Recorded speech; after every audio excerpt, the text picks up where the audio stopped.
Así lo hacemos y despaciosamente vamos subiendo la pronunciada pendiente del paso. Los temporales anteriores han tapado las grietas menores, que se constituyen así en insidiosas trampas. A la tarde, alcanzamos la parte superior del Paso Moreno. Ya no tendremos obstáculos en nuestra marcha. Nuestra mirada se vuelve hacia atrás para contemplar aquel mundo helado hollado por primera vez. Haciendo flamear los colores patrios, nos despedimos de aquellas virginales montañas del país hermano.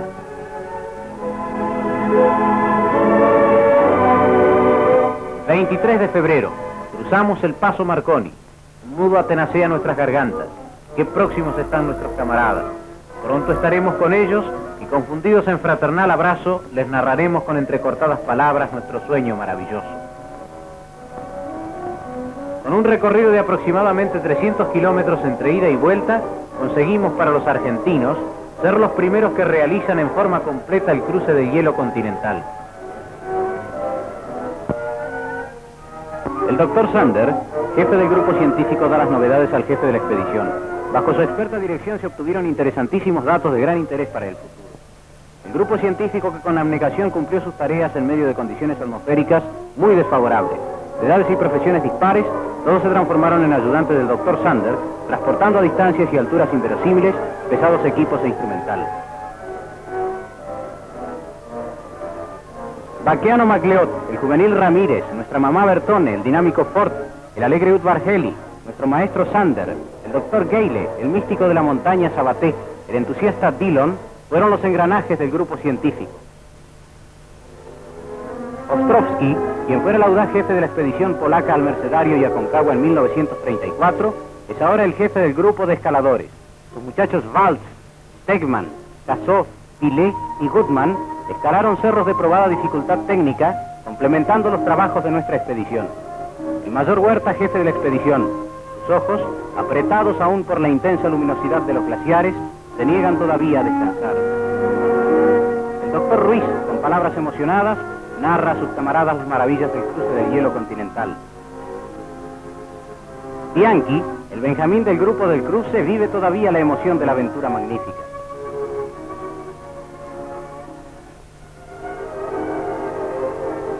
Bertone, veterano de la montaña, nuestro consejero sensato, sonríe satisfecho. Doro, enamorado de estas montañas, solo piensa en regresar al hielo en años venideros.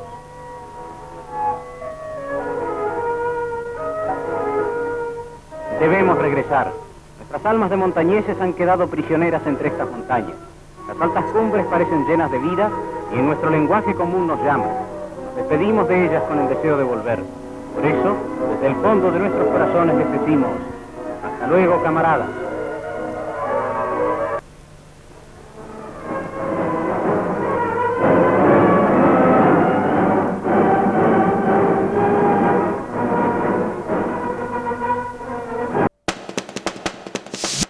Seguramente ustedes, como nosotros, se habrán sorprendido de ver estas imágenes que son realmente maravillosas, que tienen que ver con una etapa donde, bueno, había un Estado que trabajaba por todo el país, y era 1952, la época que se creó el Instituto Nacional del Hielo Continental Patagónico, y a partir de ese momento fue designado Emiliano Huerta al frente de este organismo, y él estuvo permanentemente al frente de este organismo hasta 1998, 46 años en función pública, trabajando, hasta que, bueno, un decreto del presidente Menem, cuando en la década del 90 se hacía el desguace del Estado, eliminó a Emiliano Huerta de este instituto, y bueno, marcaba también el interés, por así, que se tenía el menemismo de estos organismos que se dedicaban a la investigación y también, ¿por qué no?, a la cuestión soberana.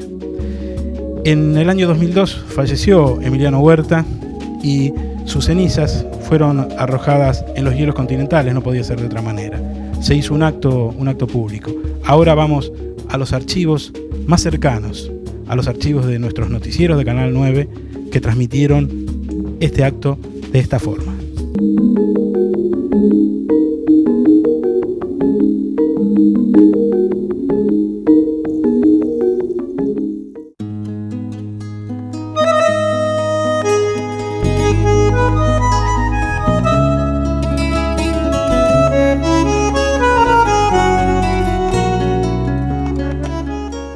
me parece que el ejemplo de Emiliano Huerta, un argentino que por sobre todas las cosas ejerció una fuerte responsabilidad y que tal vez como una metáfora fue designado por el presidente Perón allá en los años 50 y jubilado por el presidente Menem en una metáfora casi perfecta de lo que fuimos, país y nación, y en lo que terminamos. Por eso creo que concepto de ciudadanía y nación son absolutamente complementarios e inescindibles. No puede haber nación sin ciudadanos, pero no pueden haber ciudadanos si no tenemos país, si no tenemos nación, si no tenemos república. Hoy recordamos a un ciudadano que creyó en un país, en un proyecto de nación, que vivió, defendió y murió por ese proyecto de país. Cuando hace un año fui al velatorio de ese ilustre argentino, donde no había figuras conocidas de ninguno de los partidos políticos que han tenido o tienen responsabilidades de gobierno, donde además tampoco había cámaras de televisión ni micrófonos, pareciera ser que ese es el destino de los argentinos ilustres, el olvido y la soledad de sus propios compatriotas. Por eso algunas cosas que nos pasan a los argentinos no nos pasan por maldición gitana, ni por intereses foráneos, ni porque 2 o 3 perversos se apoderaron de la Casa de Gobierno o del Parlamento argentino. Nos pasan porque tal vez en la falta de ejercicio y de memoria, en la falta de ejercicio de ciudadanía, en lo que hace la responsabilidad de todos y cada uno de nosotros, está tal vez una de las claves de esta situación que vivimos hoy.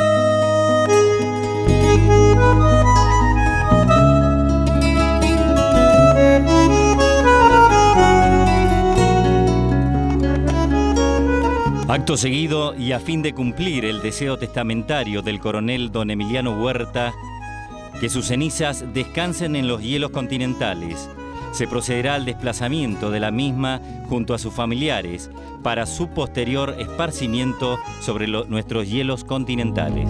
Volver a Santa Cruz, alguna primavera, y que perfume el campo, la flor de Mata Negra, el corazón del hombre le da rumbo a la nave. Volver a Santa Cruz, como vuelven las aves, la tierra tan lejana tira fuerte del alma, y el cuerpo sube al aire y al viento se derrama.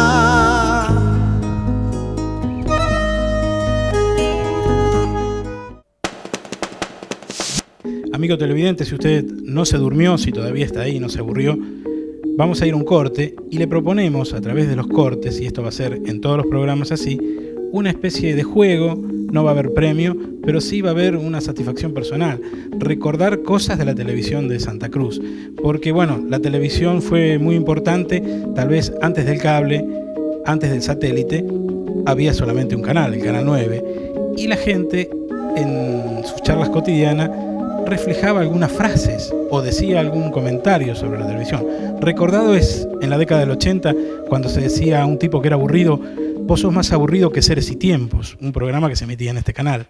Bueno, vamos a ver qué memoria audiovisual y qué memoria auditiva tiene usted sobre algunas frases y algunos personajes de nuestra tele. ¿Recuerda usted quién decía esta frase en nuestra tele? ¿Y qué le respondemos al Evangelio? ¿Eran Rodolfo Zaraco, el Padre Pomato o Mirta Espina?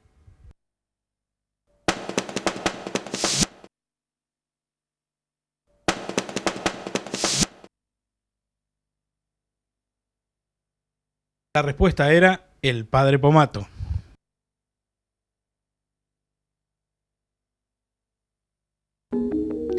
Decíamos que la preservación del material audiovisual en nuestro país y aquí en nuestra provincia siempre ha tenido problemas, Primero por el abaratamiento de costos, aquellos que eran rebobinables y borrables, y es decir, reciclables, allí se fueron perdiendo grandes y partes de la historia y muchas imágenes que hoy no las podemos recuperar más.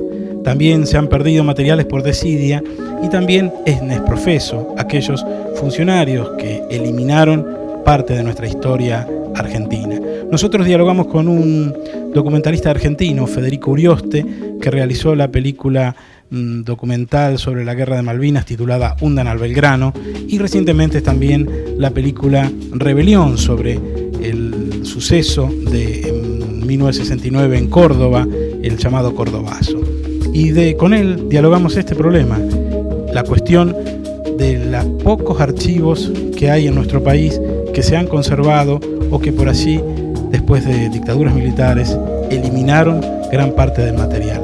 Y todo lo que le costó a él para recomponer una historia a la que le faltan muchas imágenes.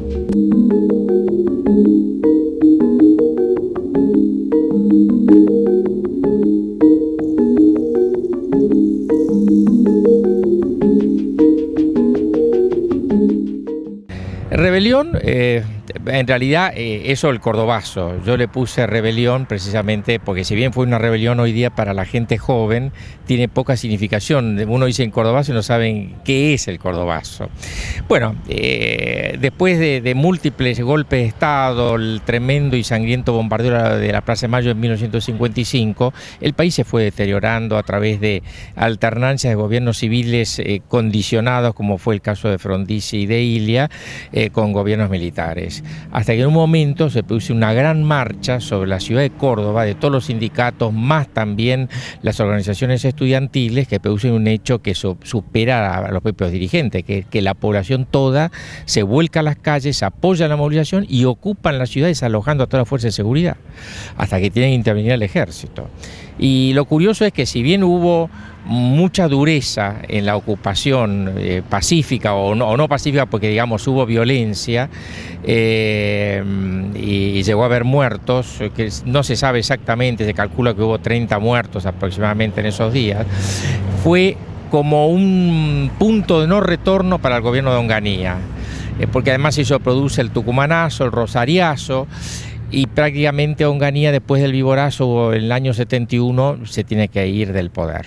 Y eso abre las puertas a la salida democrática en Argentina, ¿no? Después de tantos años de dictaduras, de represión y de censura, y que no solamente el pueblo lo ha recibido, sino también los archivos, ¿cómo se pudo reconstruir esta historia? ¿Había imágenes?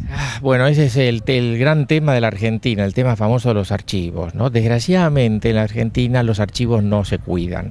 Entonces muchas veces los materiales se reciclan, se tiran, se descuidan, empiezan a deteriorarse. Hay mucha sustracción, que se roban los materiales. Es muy difícil, es prácticamente una tarea detectivesca. Y esto a mí me inquieta porque los materiales de archivos, vengan de donde vengan, es del patrimonio de la nación, es de todos, y tiene que ver con la memoria. El no cuidar esto es no cuidar la memoria. Siempre digo lo mismo, no cuidar la memoria es también no tener identidad. Y cuando uno no tiene identidad, otros escriben la historia por uno.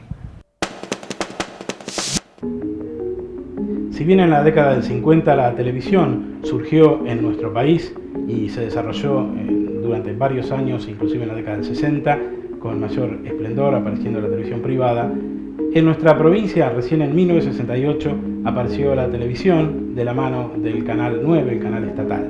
Nosotros desde este espacio vamos a dedicar a los pioneros de la televisión de Santa Cruz en un breve raconto de su historia, tratando de rescatar algunas imágenes, porque bueno, también los archivos del canal durante años no estuvieron, o se perdieron, o se regrabó encima, con la aparición, por ejemplo, de los videos más baratos, y hizo que ese material se perdiera.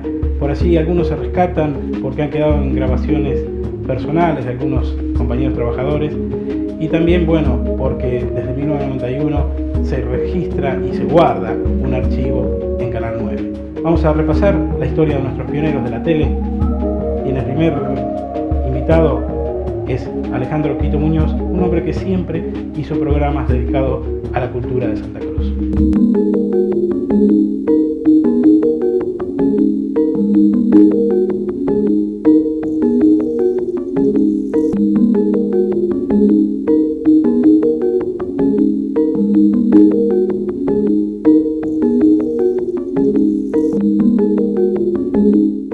comenzamos con Santa Cruz le canta al país, allá por el 87, una cosa así, ¿no? Santa Cruz le canta al país, con el Bicho Ortiz, con Chinto Flores, Miguel Ángel Duval. Yo en aquella época era una especie de guionista, hasta que un día tuve el entusiasmo de entrar a hacer notas, y ahí, bueno, de ahí. Después vino Geografía Cultural, y hoy creo que Santa Cruz, el hombre y su cultura, y hoy Patagonia Sur. Yo siempre con el mismo contenido, ¿no? El nombre era el que cambiaba por cuestiones no mías personales, pero bueno, había que cambiar el nombre, ni del canal tampoco, lógicamente, ¿no? Pero bueno, como éramos, contamos con el auspicio de la Subsecretaría de Cultura o Dirección Provincial de Cultura en aquella época, por ahí nos obligaban o nos sugerían que cambiemos el nombre, y bueno, por ahí vino el tema, ¿no? Y hoy por hoy es un programa independiente, Patagonia al Sur, así que bueno, seguimos trabajando con el mismo entusiasmo de hace tantos años, ¿no? Una de las personas que se han destacado, el cantor de la Patagonia, Hugo Jiménez Agüero, que yo fui uno de los primeros o de los tantos que estaban siempre al lado de él, que bueno, estamos siempre con el acompañamiento, ¿no? de su trabajo, pero yo creo que en ese momento él era cuando más lo necesitaba la publicidad. ¿Y qué otros destacados de la cultura de Santa Cruz han pasado por el programa? Y bueno, a ver, el Gatito Cés, un Rubén Patagonia, Guajardo, los escritores, muchos, no me recuerdo el nombre en este momento, pero yo no creo que haya quedado importante, yo no creo que haya quedado nadie, Miguel, sin que haya empezado por esos programas, porque yo me acuerdo que Santa Cruz, desde Santa Cruz al país y Santa Cruz el hombre y su cultura, fue un fenómeno en la pantalla del 9, porque vos fíjate que sin convocarlos nos avisaba, va Puerto San Julián a Gallego, venían 2 colectivos llenos de gente, y esto hay testimonio de gente, ¿no? El programa comenzaba a la 1 de la tarde o a las 13 horas y no se sabía a qué hora se terminaba. No quedaba un artista sin participar, venían de un viaje largo, ¿no? Y también, bueno, eso generaba tal vez algún festival o algo paralelo. En el año 96, en el Calafate, cuando se hizo el Pre-Cosquín, del cual fui, con gran suerte y orgullo el delegado durante esos 2 años, ¿no? En esa época era el intendente Gómez, Oscar Gómez, que dio un apoyo muy importante a la cultura, donde se movilizó toda la provincia, se hizo un festival donde se cobijó a, 500, 600 trabajadores de la cultura, en artesanía, arte, canto y danza. Era una cantidad de gente impresionante. Ahora el programa que haces en la actualidad es grabado, y aquellos algunos eran en vivo. ¿Cuál preferís vos más, los grabados o en vivo? Bueno, en vivo tenía la particularidad, el nerviosismo ese de salir bien o bien, ¿no? Y si salía mal, bueno, qué bacana, ¿no? Pero el grabado, lógicamente, se puede solucionar tantas cosas, y hoy más que estamos con otro sistema de grabaciones digital, otra calidad, ¿no? El audio incluso, pero yo creo que en vivo tenía otro sabor. Era todo más, los tiempos muy informados de manejar, los diálogos, por ahí, esas notas que las querías cortar y no podías, ¿no? Después se te iba de las manos un poquito todo, pero bueno, era lindo, era muy, muy bonito. Sí. Yo me conformo con que una persona me salude y me diga, qué bueno que estuvo el programa del sábado, por ejemplo. O por ahí me dice, muy bueno el bloque aquel, o muy, muy bueno el artista ese que presentaste. Sí, yo creo que el público es muy generoso a veces, ¿no? Y eso es importante, porque uno trabaja justamente para eso, para el público, ¿no? Y bien, estamos cerrando ya este primer programa del Monitor Santacruceño al rescate de nuestra cultura y memoria audiovisual. Y bueno, tenemos que agradecer a la gente del canal que hace posible esto, y también esta escenografía que es prestada, que es el Museo de los Pioneros de nuestra ciudad de Río Gallegos. En cada programa seguramente vamos a estar en distintos lugares donde se conserve también la memoria de la ciudad, de nuestro pueblo, de nuestra cultura. Esto ha sido todo por hoy, y esperemos que el próximo domingo nos acompañe, y espero que les haya gustado.